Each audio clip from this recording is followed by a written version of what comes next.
vous allez découvrir mon top 5 de faits les plus dégoûtants à propos de Mohamed. Je pense qu'il devrait y avoir une sorte de récompense pour les personnes qui seront capables de suivre tous les 5 faits sans vomir. Pourquoi ne pas s'en vanter dans la section des commentaires? Une note aux musulmans qui regardent. J'aimerais bien que vous puissiez expliquer le fait numéro 1. Juste rappelez-vous que si vous vous fâchez, vous ne vous fâchez pas contre moi, mais vous vous fâchez contre les faits, qui tous seront prouvés directement par vos sources les plus fiables. Défendez donc votre prophète, si vous en êtes capable.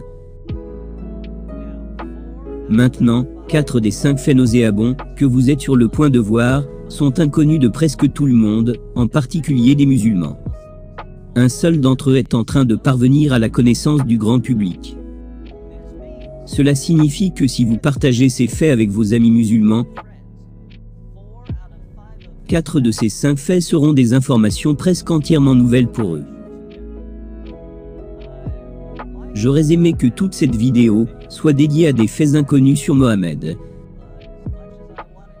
Mais, bien que je veuille mettre en lumière la pile secrète de linge sale de Mohamed, je ne pouvais pas laisser de côté un fait relativement connu de la liste.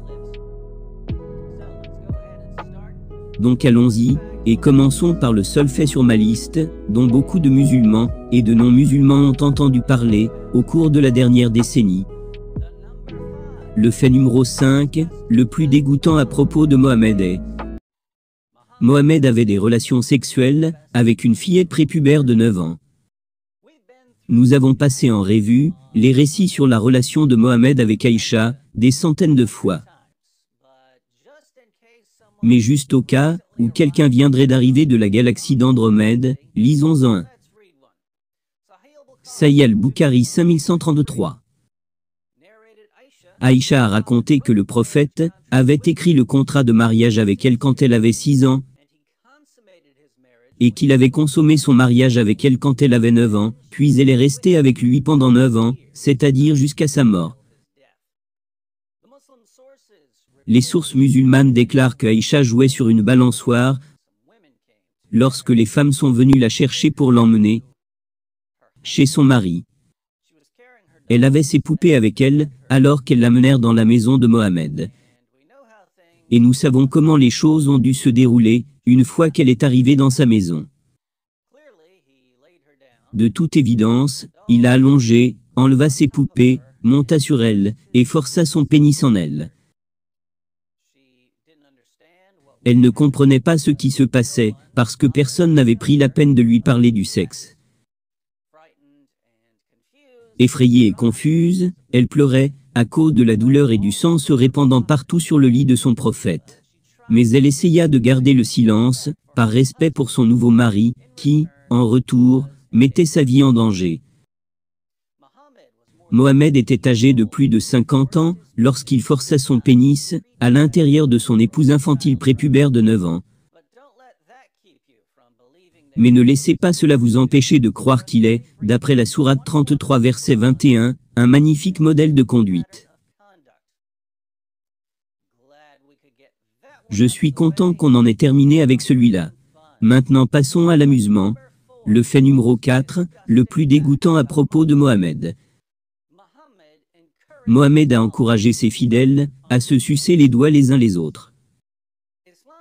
L'islam est la seule religion que je connaisse qui encourage un suçage des doigts. Sahih al-Bukhari 5456. Rapporté par Ibn Abbas, le prophète a dit: lorsque vous mangez, ne vous essuyez pas les mains avant de l'avoir léché, ou fait lécher par quelqu'un d'autre. Sahih Muslim 5294. Il a été rapporté qu'Ibn Abbas a dit: le messager d'Allah a dit: quand l'un de vous mange de la nourriture, qu'il ne s'essuie pas la main, avant qu'il l'ait léché, ou qu'il l'ait fait lécher. Pourquoi Mohamed voulait-il que ses disciples se lèchent les doigts, et se lèchent les doigts les uns les autres? Il nous le dit. Dans Sahih Muslim 5300. Il a été rapporté par Jabir, que le prophète a ordonné le léchage de doigts, et essuyé l'assiette. et il a dit, vous ne savez pas dans quelle partie se trouve la bénédiction. Mohammed continue avec ça dans d'autres récits. Mais pour faire court, Allah cache une bénédiction, quelque part dans votre nourriture, mais vous ne savez pas où la bénédiction est cachée. Vous devez donc vous lécher les doigts. Si vous voulez que quelqu'un d'autre ait la bénédiction, vous lui dites de vous lécher les doigts. Vous lui feriez une faveur. Vous ne voulez assurément pas juste essuyer vos mains sur une serviette, car alors la bénédiction sera sur la serviette, et Satan la volera. Maintenant, si vous ne savez pas trop comment les germes se propagent, et pourquoi c'est une mauvaise idée de sucer les doigts des autres, pas d'inquiétude. Je vous promets que lorsque nous aurons terminé les faits numéro 2 et fait numéro 1, vous aurez parfaitement compris pourquoi vous ne devez jamais, au grand jamais, sucer les doigts d'un autre homme. Mais avant cela, nous avons le fait numéro 3 le plus dégoûtant, à propos de Mohammed. Mohammed faisait des échanges de salive avec des petits garçons. Dans Al-Adab al-Mufrad 1183, de Bukhari, nous lisons. Il est rapporté qu'Abu Huraira a dit. Je n'ai jamais vu Allah sans que mes yeux ne débordent de larmes.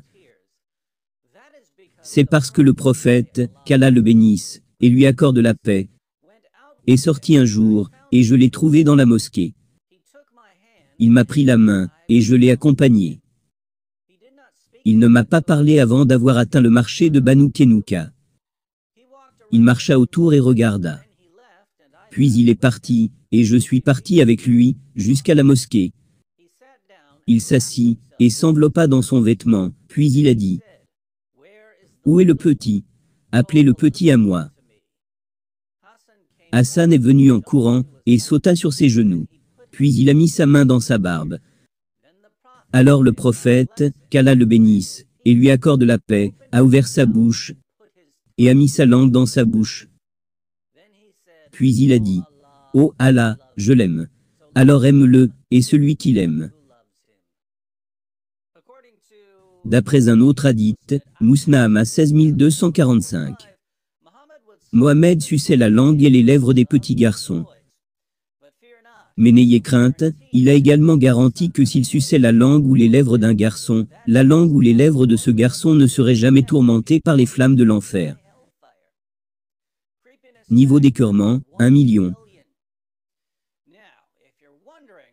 Mais si vous vous demandez si vous devriez laisser quelqu'un comme Mohammed sucer la langue de votre petit garçon, vous devriez probablement réfléchir attentivement au fait suivant. Le fait numéro 2, le plus dégoûtant à propos de Mohammed. Mohammed a des relations sexuelles avec 9 femmes et filles, mais ne prenait qu'un seul bain. Sahih al-Bukhari 5068. Anas a rapporté. Le prophète avait l'habitude de faire la tournée, avoir des relations sexuelles, avec toutes ses femmes en une nuit, et il avait 9 épouses. Sahih al-Bukhari 5215. Rapporté par Anas bin Malik. Le prophète avait l'habitude de passer, avoir des relations sexuelles avec tous ses épouses, en une nuit, et à cette époque il avait 9 épouses. On a donc bien compris l'histoire du sexe, avec 9 femmes et filles. Mais regardez le titre du chapitre de ce hadith. Quiconque a eu des relations sexuelles avec toutes ses femmes, et ne prend ensuite qu'un seul bain. Le prophète Mohammed, le plus grand homme de toute l'histoire, aurait des relations sexuelles avec 9 femmes et filles, en une nuit, à Médine, les Celles d'Arabie, une ville avec une température moyenne haute de 43 degrés en été, mais ne prendrait qu'un seul bain. Voyez-vous un problème? C'est l'odeur. Revenons à mes propos du début. Permettez-moi de demander aux musulmans.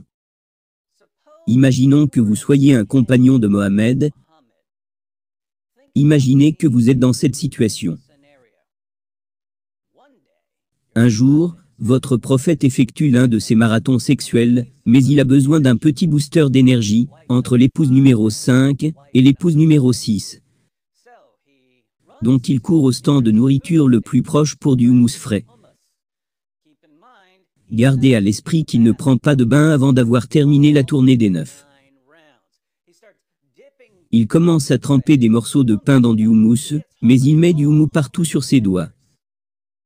Il se tourne vers toi et dit, « Je voudrais te donner une bénédiction. Lèche mes doigts, jusqu'à ce qu'ils soient propres. Que feras-tu »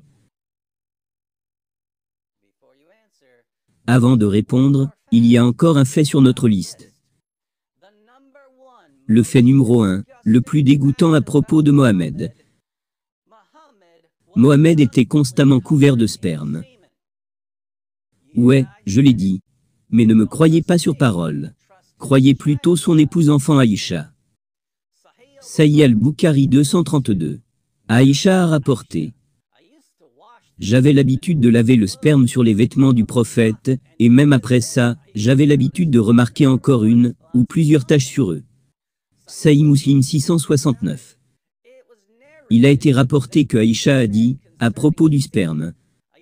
J'avais l'habitude de le gratter, des vêtements du messager d'Allah. Sunan Ibn Majah 537. Il a été rapporté que Aïcha a dit. Je grattais souvent, le sperme, sur les vêtements du messager d'Allah avec ma main. Aïcha, l'épouse enfant prépubère, gratteuse de sperme. Dans l'islam, elle est appelée la mère des croyants. Sahih al-Bukhari 230. Souleymane bin Yazar a rapporté. J'ai questionné Aïcha à propos des vêtements souillés avec du sperme. Elle a répondu, j'avais l'habitude de l'enlever en lavant les vêtements du messager d'Allah. Et il partait pour la salat, prière, alors que des taches d'eau étaient encore visibles. Musulmans du monde, pourquoi votre prophète était-il toujours couvert de sperme? Permettez-moi de vous donner le bénéfice du doute, et de supposer que c'était son sperme. Pourquoi votre prophète était-il toujours couvert de son propre sperme? La masturbation n'était pas autorisée, ce n'était donc pas la source du sperme. Le coït interrompu était mal vu, ce qui signifie qu'il n'était pas autorisé à se retirer de ses épouses, ou esclaves sexuels. D'où venait donc tout ce sperme? La conclusion la plus charitable ici, si je suis vraiment, très généreux, c'est que Mohamed a dû utiliser ses vêtements, y compris ceux qu'il portait à la mosquée, comme un chiffon, pour essuyer son pénis de prophète, après avoir eu des relations sexuelles. C'est la conclusion la plus gentille que je puisse en tirer. Croyez-moi, les autres conclusions que je peux tirer, sont bien pires.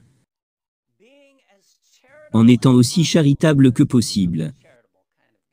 Parce que je suis un mec charitable, je peux seulement conclure que votre prophète avait des relations sexuelles, avec 9 femmes et filles en une seule nuit. Utilisait ses propres vêtements, pour essuyer ses parties intimes, et peut-être aussi les parties intimes de ses épouses, après le tour de chacune. Prenait un bain après la tournée des 9, et ne lavait pas ses vêtements. Ensuite, il mettait ses vêtements, et se préparait pour aller à la mosquée. Et Aïcha, l'épouse enfant, gratteuse de sperme, voyait les taches de sperme partout sur lui. Donc elle l'arrêtait et essayait de gratter, ou de laver le sperme autant qu'elle le pouvait. Mohamed se rendait alors à la mosquée, avec des taches humides encore visibles sur ses vêtements.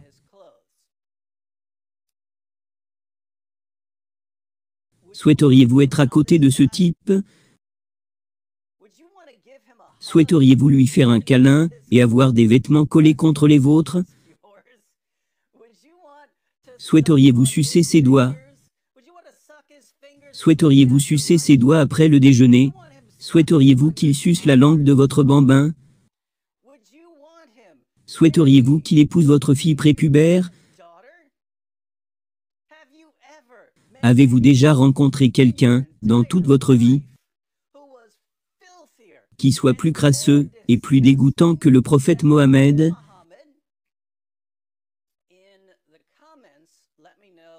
Dans les commentaires, faites-moi savoir s'il y a d'autres faits dégoûtants sur Mohammed, que j'aurais dû inclure dans ce top 5. Si vous êtes musulman, assurez-vous de partager avec nous la façon dont vous conciliez votre conviction que Mohammed est un merveilleux exemple moral, avec les faits que j'ai présentés, des faits que vous entendez pour la première fois, car, soyons honnêtes,